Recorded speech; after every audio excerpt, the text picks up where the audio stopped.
Bonjour tout le monde, bonjour et bienvenue à Bishop du Live Show. Donc, je m'appelle Stéphanie Tega et nous avons avec nous Darlene André. Darlene, comment ça va?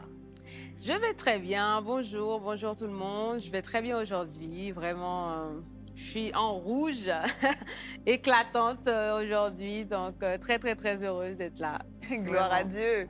Donc, durant les précédents shows, nous avons étudié ce qu'était un mariage chrétien et les principes qu'on devait mettre en place pour pouvoir avoir un mariage épanoui. Nous avons aussi pris le temps de prier pour nos maris. Donc, Bishop nous a donné quelques outils pour sur quoi nous devions prier et comment prier pour nos maris. Donc, nous allons continuer avec ça durant cette émission. Mais avant, nous allons passer un moment dans l'adoration.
Gloire à Dieu, quel moment de louange, d'adoration extraordinaire.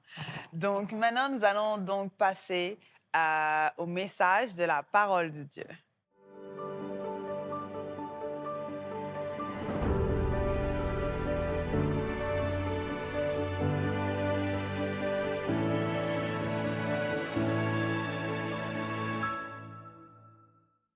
On peut avoir une basse estime de soi, on peut avoir également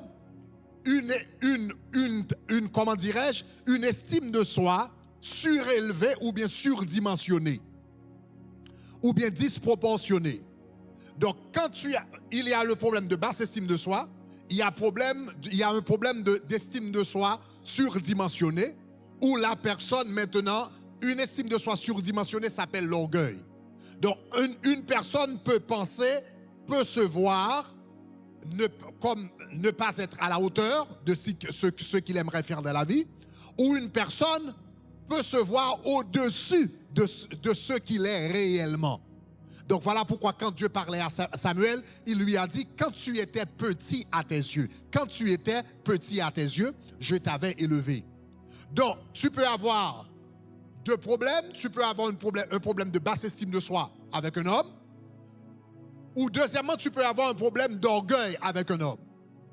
L'orgueil, c'est une estime de soi surdimensionnée. Donc, c'est une estime de soi exagérée. Donc, l'homme, il y a des hommes qui ont une basse estime de soi. Il y a d'autres hommes qui ont une estime de soi exagérée. Exagérée au point qu'ils pensent qu'ils n'ont pas besoin de conseils, qu'ils n'ont besoin de conseils de personne. Ils n'ont pas besoin des conseils de leurs femmes, des enfants ou bien d'autres collègues. Il y a des hommes qui ne prennent aucun conseil. Donc, ils sont tellement sûrs d'eux-mêmes. Ils croient qu'ils sont tellement intelligents, ils sont tellement compétents qu'ils n'écoutent personne. Ils n'écoutent pas leurs femmes, ils n'écoutent pas leur leader spirituel et ils n'écoutent pas même la voix de Dieu. D'ailleurs, à ce moment-là, parfois, beaucoup d'entre eux ne voient pas même la nécessité de se rendre à l'église. Donc voilà pourquoi beaucoup d'hommes, surtout quand un homme a du succès dans sa vie professionnelle, les hommes qui ont du succès dans leur vie professionnelle, souvent, ça devient, comment dirais-je, un sujet d'orgueil. Et soudainement, cet homme n'a besoin de personne, il n'écoute pas la voix de sa femme, il n'écoute pas la voix de son pasteur, s'il en a un, il n'écoute pas la voix de Dieu, parce que cette personne a un ego surdimensionné.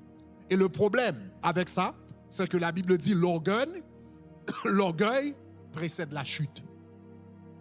Donc quand un homme a une estime de soi surdimensionnée, au point qu'il sent qu'il n'a besoin de personne, ni sa femme, ni de leader spirituel, ni de Dieu, ni de conseiller, etc. Donc cela veut dire c'est quelqu'un qui, en réalité, c'est quelqu'un qui a emprunté la route de l'échec. Parce que l'orgueil précède la chute. Donc en tant que femme, quand vous priez pour votre mari, il faut prier donc contre toute force. Il faut prier contre la basse estime de soi et il faut prier contre l'orgueil également.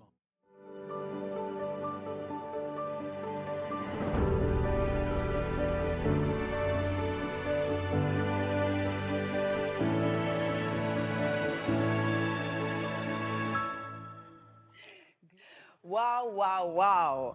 Donc, ce moment de message était extraordinaire. Nous avons pu voir donc dans ce message que l'orgueil chez l'homme peut être un problème, donc une estime de soi qui est trop développée peut être un problème. Dans les enseignements d'avant, nous avions vu qu'une estime de soi qui était trop basse était un problème et comment prier pour cela. Donc, on voit que s'il n'y en a pas assez, c'est pas bon, mais s'il y en a trop, c'est pas bon non plus. Il faut balancer. Exactement, donc il faut balancer. Donc, Sister Darlene, qu'est-ce que tu pourrais nous conseiller? Qu'est-ce qui a attiré ton attention dans le message d'aujourd'hui? Qu'est-ce que tu pourrais nous dire? Donc, premièrement, l'ego fait partie intégrante de la personnalité de la femme et de l'homme. OK. Donc, on va mettre ça clair. C'est pas que l'homme, c'est pas que la femme. Donc, soyons clairs là-dessus. Donc, mais en même temps, ça peut être soit nocif ou utile, en fait. Donc, il faut quand même faire attention avec notre ego. Il faut prier pour ça. Donc, c'est pour ça qu'on prie beaucoup pour les hommes. Bon, les hommes, on sait que les hommes sont un petit peu plus sensibles à ça que les femmes. Mais en même temps, c'est quand même chez les deux. Il faut quand même faire attention, il faut balancer, comme on a dit au début, il faut savoir balancer, parce que quand on n'en a pas assez, donc on est assez on est là, on n'est pas encouragé, on n'a pas envie de faire des choses, on ne se sent pas en confiance, en fait, de faire certaines choses.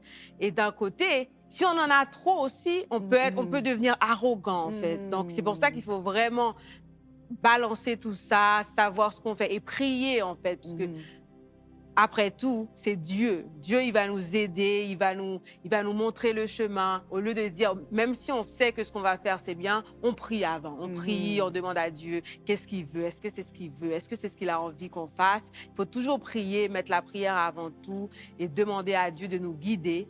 Même si nous avons la capacité de le faire, mais demander à Dieu de nous guider, de nous accompagner, en fait. Gloire à Dieu. Donc, il y a aussi un point qui avait vraiment attiré mon attention dans ce message, c'était que Bishop G a dit que des fois, les hommes sont tellement orgueilleux lorsqu'ils ont bien réussi dans leur travail et tout ça, qu'ils peuvent même ne pas écouter leur femme, ne pas écouter leur leader et ne pas écouter Dieu. Donc, ça va vraiment loin. C'est pas juste je suis orgueilleux, j'ai tout le temps raison, je vais faire ceci, je vais faire cela. Non, mais là, ça va tellement loin que, en gros, c'est comme si l'homme se prendrait pour Dieu, vu qu'il ne veut pas écouter Dieu. Donc, c'est vraiment, ça va vraiment loin. Donc, c'est vraiment quelque chose sur lequel on devrait vraiment prier pour ne pas que notre mari se prenne pour Dieu et puis commence à faire les choses par lui-même. Parce que si Dieu ne fait pas partie de la vie de l'homme, ça veut dire que Dieu ne fera pas partie de la vie de famille. Tout à fait. Donc, ça veut dire que nous, on peut être dirigés vers l'abîme. Donc, c'est vraiment quelque chose de très, très, très important. Ouais, je me dis vraiment, ça va vraiment loin, en fait. Peut-être qu'on ne se rend pas compte. Des fois, on se dit, ouais, telle personne est orgueilleuse, telle personne est orgueilleuse. Mais en fait, si tu te prends pour Dieu et si tu n'écoutes pas Dieu, ça veut dire que toute la famille, en fait, peut juste basculer, en fait, dans quelque chose d'autre. Tout à fait, tout à fait. Il faut vraiment, en fait, mettre Dieu au centre de tout, en fait. Parce qu'un comportement, quand on a un comportement, on a un ego excessif, on peut finir par avoir un comportement, en fait, narcissiste, finalement, en fait, envers sa femme. Parce qu'on n'écoute pas, on veut pas, oh non, je veux pas t'écouter, mais non, mais je sais très bien ce que je fais, par exemple. Et on se retrouve, en fait, à une vie de famille, une vie de couple en dessous, en fait, je dirais. Parce que Dieu n'est pas au milieu. Dieu, tu ne veux pas suivre Dieu, tu ne veux pas écouter. Et du coup, ta femme, maintenant, va pas en fait, t'écouter non plus. Parce que tu vas lui dire des choses, elle va se dire, mais non, regarde ce que tu as fait, c'était pas bien, tu as pris telle décision, on devait prier, on n'a pas prié là-dessus, tu as pris la décision seule. Et on se retrouve, en fait, je ne sais pas, par exemple, endetté pour quelque chose qu'on a acheté qu'on ne devait pas. Et là, elle ne va pas t'écouter. Et là, on viole, en fait, des lois, des principes du mariage chrétien. Waouh, donc, en fin de compte, la faute de l'homme, en fait, peut entraîner la faute de la femme. Et puis, donc, après ça, la vie de famille, en fait. Donc, tout chamboulé. Donc, en gros, si je comprends bien, ce qu'on doit faire, c'est qu'on doit vraiment s'assurer, en fait, de garder Dieu avec nous. Donc, un conseil que je pourrais donner aux gens, même les hommes qui ont du succès, même les femmes qui ont du succès, quel que soit ce que c'est, mais de ne jamais oublier que c'est Dieu qui nous a permis d'avoir ce succès-là. C'est Dieu qui nous a donné l'intelligence pour pouvoir avoir tel ou tel business. C'est Dieu qui nous a donné la force pour pouvoir le faire. C'est Dieu qui nous a donné la faveur autour des personnes avec lesquelles nous sommes. C'est Dieu qui nous a donné l'opportunité, en fait, de pouvoir avoir du succès. Donc, pour pouvoir rester humble, c'est de toujours mettre Dieu en haut, mettre Dieu au centre et de ne jamais oublier qu'on n'est pas là par notre propre force, on n'est pas là par notre propre intelligence, on n'est pas là par nos propres contacts, mais on est là uniquement grâce à Dieu, uniquement par la faveur de Dieu. Tout à fait, tout à fait. Moi, je rajouterais même, en fait, que c'est un processus continu, en fait. Il faut toujours travailler sur soi. On ne peut jamais penser c'est bon, c'est tout, c'est bon, on est mieux, on est meilleur. C'est toujours un travail à faire sur soi. Tout le temps, en continu. Voilà. Pour pouvoir mettre Dieu au centre, pour pouvoir se souvenir que c'est Dieu qui nous donne la capacité de pouvoir avoir un bon travail, de pouvoir avoir du succès dans nos entreprises, etc., nous devons aussi reconnaître Dieu comme notre Sauveur et Seigneur. Donc, c'est très simple. Pour pouvoir accepter Christ dans notre vie, si vous ne l'avez pas encore fait, nous vous encourageons donc à suivre ces quelques étapes. Donc, premièrement, vous devez admettre que vous êtes un pécheur, car tous sont péchés et sont privés de la gloire de Dieu. Numéro 2, vous devez croire en Jésus. Donc, la volonté de mon Père, c'est que quiconque croit en lui ait la vie éternelle. Numéro 3, vous devez confesser que Jésus-Christ est Seigneur, car la Bible dit, si tu confesses de ta bouche et crois en ton cœur que Dieu a ressuscité Jésus d'entre les morts, tu seras sauvé. Donc maintenant, vous pouvez faire une petite prière. Je vous encourage donc à suivre les prochaines étapes que Darlene va nous donner. Tout à fait, tout à fait. Donc, pour donner sa vie à Christ, Dieu est au centre de tout. Alors, ce Dieu, mais est-ce que tu le connais? Alors, on va faire une petite prière. Vous allez, après la prière, vous allez envoyer un message, le mot sauver, à 786 906 41 18. 786 906 41 18, le mot sauver. Et nous allons faire une petite prière et après, vous allez pouvoir envoyer ce message. Donc, il faut dire, Seigneur Jésus, Seigneur Jésus, je te donne ma je vie, te donne ma vie. prends-la, Prends-la, fais-en ce que tu veux. fais ce que tu veux. Écris mon nom Écris mon nom dans le livre de la dans le vie livre de la vie, et qu'elle ne s'efface jamais. qui ne s'efface jamais. Recouvre-moi, Seigneur, de ta paix. Recouvre-moi de ta paix, Seigneur. Recouvre ma vie, Seigneur. Recouvre ma vie, Seigneur. Je remets ma vie entre tes Je mains. remets ma vie entre tes mains. Amen. Amen. Bienvenue, bienvenue dans le royaume. Bienvenue. Bienvenue. Bienvenue dans le royaume. Donc, nous Bienvenue. sommes vraiment contents que vous ayez fait ce choix, que vous ayez franchi cette nouvelle étape. Nous vous encourageons à joindre une église qui n'est pas trop loin de chez vous, mais vous pouvez aussi joindre un de nos groupes de prière. Cela va vous encourager donc à grandir, parce qu'on sait que la vie chrétienne, c'est pas une vie qu'on fait seule. La vie chrétienne, c'est une vie qu'on fait avec des gens autour de nous, et c'est toujours plus simple, toujours plus facile d'avoir un groupe. Donc, si vous voulez faire partie d'un groupe de prière, nous vous encourageons à texter le numéro 786 906 41 18 et texter groupe de prière. Donc, au 786 906 41 18 et vous pouvez texter groupe de prière et on va pouvoir donc vous accueillir dans la grande famille de Dieu. Maintenant, nous passons à une autre étape donc, de notre émission, qui est celle donc, des témoignages. Donc, j'ai un témoignage à vous partager aujourd'hui. C'est le témoignage de Wilna de Santo Domingo. Donc, nous avons donc le témoignage de la sœur Wilna de Santo Domingo. Donc, elle nous dit, « J'ai suivi les 40 jours pour la première fois en 2021. J'allais voyager. Et mon foyer était complètement détruit. Pendant ces 40 jours de jeûne, entre parenthèses, 40 jours de jeûne, c'est un événement que nous avons chaque année avec l'église Tabernacle de Gloire et le mouvement évangélique donc, de Shekinah. Donc, nous avons donc 40 jours de jeûne chaque été. Et durant ces 40 jours de jeûne, nous avons tout le temps donc, des délivrances extraordinaires, des miracles, etc. Donc, lorsque vous entendez parler des 40 jours, donc, cela réfère donc, au jeûne annuel que nous avons donc, chaque année, en été.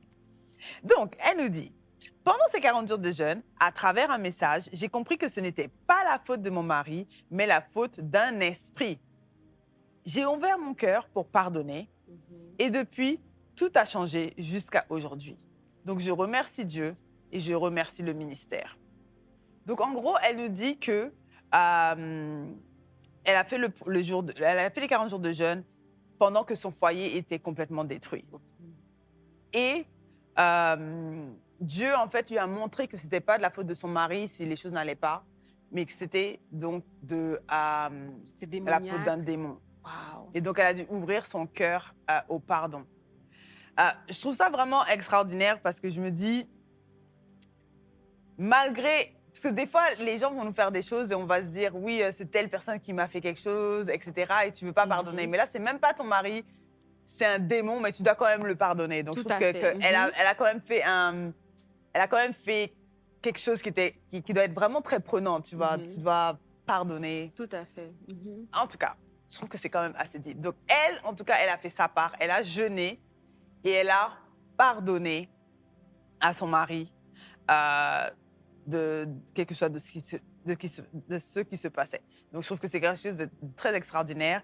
Et après ce pardon, après avoir donc pardonné, donc Dieu a tout transformé Et maintenant, donc, sa vie a changé jusqu'à maintenant, sa vie de famille a changé. Donc, c'est vraiment quelque chose d'extraordinaire. Donc, je vous encourage, chaque personne qui a un problème dans son mariage, qui a un problème dans ses relations, n'hésitez pas à pardonner. La Bible nous dit de pardonner.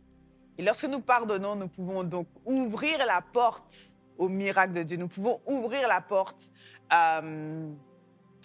au fait que Dieu va agir. Donc, je trouve que c'est quelque chose vraiment d'extraordinaire. Et je pense que nous allons prendre un temps pour prier, pour demander à Dieu de nous aider à pardonner et pour remercier Dieu pour cette femme qui a pu donc pardonner et qui a pu donc recevoir son miracle grâce à cela. Donc, prenons un temps de prière. Seigneur mon Dieu, merci pour cette femme, Sister Wilna, qui a donc décidé, Seigneur mon Dieu, de te faire confiance dans ses problèmes de mariage et qui a décidé donc de pardonner à son mari les problèmes qu'il avait, Seigneur. Merci Seigneur mon Dieu parce que tu l'as touché à travers donc cette épreuve et merci parce que tu lui as enseigné quelque chose et tu nous enseignes aussi quelque chose à travers ce témoignage. Nous te demandons, Seigneur mon Dieu, de sceller cette délivrance, de sceller cette restauration de mariage, Seigneur, afin qu'il ne puisse plus y avoir quoi que ce soit entre eux, afin qu'aucun démon ne puisse prendre la place de son mari, afin qu'aucun démon ne puisse perturber l'ambiance qu'il y avait dans leur mariage, Seigneur, et que ce mariage puisse te glorifier à tout jamais. C'est dans le nom de Christ Jésus que nous avons prié. Donc, pour toutes les personnes qui ont des témoignages, nous vous encourageons à cliquer, donc à texter le numéro 786 906 41 18 et appuyer sur texter le numéro 786 906 41 18 et texter témoignage. Amen. Donc maintenant, nous avons aussi une requête de prière que Darlene va nous partager. Waouh, quel témoignage puissant. Mm-hmm. Waouh. Vraiment, Ouais. Vraiment très, très, très, Très, très touchant. puissant. Vraiment très, très touchant. Dieu est grand, Dieu est grand, Dieu fait de grandes choses. Dieu est grand, vraiment. Je suis très touchée quand même par ce Moi aussi. témoignage, quand même. Vraiment, vraiment, vraiment. Cette femme qui avait besoin, qui s'était pas rendu compte qu'en fait, que c'était elle, même si son mari avait fait quelque chose, mais c'était elle, en fait. C'était la rancœur qu'elle avait, en fait, dans son cœur, qui empêchait la délivrance de sa famille. Wow. Vraiment très touchant. Donc, nous avons en fait une demande de prière de Monsieur Lutu qui nous dit en fait je demande la prière pour que Dieu m'aide à trouver un travail pour pouvoir subvenir aux besoins de ma famille. Un homme qui demande un travail. Alléluia. Dieu va faire, Dieu va faire, Dieu va faire. Donc, nous allons prier pour Lutu qui nous demande la prière pour trouver un travail. C'est Dieu qui pourvoit, donc c'est notre Dieu. Donc, il faut lui demander. On demande et lui, il fera. Alors, nous allons demander à Dieu, nous allons réclamer pour Lutu qui nous demande la prière. Seigneur éternel, Seigneur, Dieu mon Tout-Puissant, Dieu Tout-Puissant. nous venons, Seigneur, devant toi. Car ta parole, tu nous dis de demander, tu nous dis de venir. Fais de l'Éternel tes délices et il te donnera ce que ton cœur désire. Alors, pour Lutu en ce moment qui demande, Seigneur, un travail, car son but, c'est de pouvoir nourrir sa famille, prendre soin de sa famille en tant qu'homme, Seigneur. Nous savons quand un homme ne travaille pas, quand un homme ne veut pas travailler, il viole les principes même que tu as établis sur le mariage chrétien. Alors, Seigneur, nous te demandons, Seigneur, nous prions, Seigneur, que tu puisses, Seigneur, faire quelque chose, Seigneur, pour ce frère en ce moment, Seigneur. Ouvre, Seigneur, les portes fermées devant lui, Seigneur, qui l'empêchent d'avancer, qui l'empêchent, Seigneur, de trouver ce qu'il doit trouver, qui l'empêchent d'évoluer dans sa vie professionnelle. Nous déclarons en ce moment liberté pour lui, la liberté de pouvoir trouver un travail, la liberté de prendre soin de sa famille, la liberté, Seigneur, de faire progresser son couple, Seigneur. Nous te demandons, Seigneur, d'aller le toucher en ce moment, Seigneur. Montre-lui, Seigneur, où il doit aller. Montre-lui le chemin, Seigneur. Nous voulons, Seigneur, que tu ailles entrer dans les détails, dans chaque détail, où il doit aller, qui il doit contacter, comment il doit faire son CV. Tout, Seigneur, participe dans tout. Va le voir en ce moment où il est. Nous déclarons au nom de Jésus que les portes de l'emploi s'ouvriront pour toi, Lutu. Les portes de l'emploi vont s'ouvrir en ce moment. Nous déclarons au nom de Jésus, nous déclarons au nom de Jésus que les portes de l'emploi vont s'ouvrir devant toi. Au nom de Jésus, nous prions. Nous te remercions, Seigneur. Nous te remercions parce que tu l'as déjà fait, Seigneur. Dès que nous demandons, nous savons que toi, Seigneur, tu fais, tu pourvois, Seigneur, à nos demandes. Alors, Seigneur, nous te prions. Au nom de ton Fils, Jésus, nous prions. Amen. Merci, Seigneur. Merci, Seigneur. Merci. Gloire à Dieu. Donc, nous Dieu. savons que Dieu a débloqué les portes de l'emploi pour ce frère afin qu'il puisse trouver un travail et pour qu'il puisse donc être responsable de sa famille et pourvoir aux besoins de sa famille. Donc maintenant, si vous souhaitez donc participer de façon financière à notre show, nous vous encourageons à texter le numéro 786 906 41 18, texter le mot « donner » et vous pourrez donc participer financièrement à notre show. Vous pouvez aussi rester connecté sur YouTube, sur Facebook, sur Instagram, donc avec nous à Grégory Toussaint Français. Et c'était un plaisir d'être avec vous aujourd'hui et c'était un plaisir d'apprendre un peu plus sur comment avoir un mariage chrétien et comment prier pour notre mari. Que Dieu vous bénisse. Soyez bénis.